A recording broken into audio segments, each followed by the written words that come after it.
This will help you have a productive sex conversation with your partner. Hey guys, I'm Stephanie Ganowski, sexologist and sex coach for men. I've been working with men specifically for 6+ years now, helping them with their dick-related issues and also their sex communication issues with their female partners. Everyone has challenges in their sex life.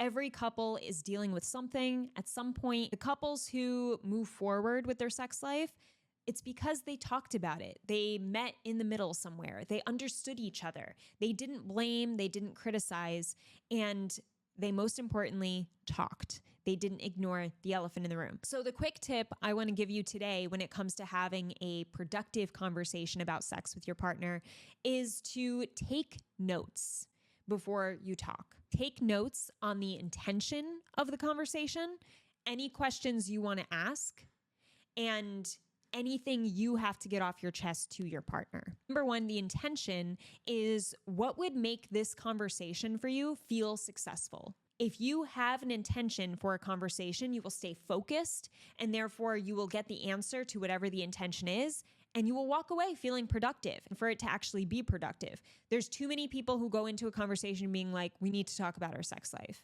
Well, I feel this way. Well, you never do that. You never want it. You never want to try anything new.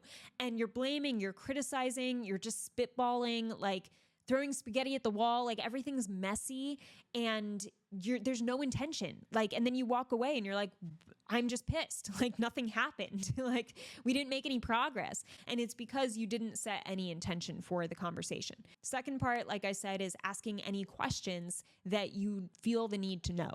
If you're at the point in your sex life where you're like, I really don't understand why she doesn't want to do this, you have to ask. Have specific questions ready so that you can look at your phone really quick, read the question. Then when you get a response, you can either jot down that response right away in your phone so that you can you actually remember what your partner said, or you could jot it down right after the conversation.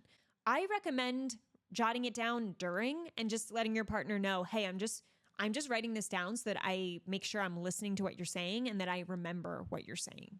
And then you put the phone away once you jot it down. Third part is you letting her know anything that you need to get off your chest. Pick up your phone, look at the last part, which is what you've been meaning to tell her. So you're literally reading your notes of what you jotted down in preparation for this conversation. And you're like, okay, this is what I wanted to tell her. Okay, put the phone down. Blah, blah, blah, blah, blah. Remember to tell her this because you looked at your notes.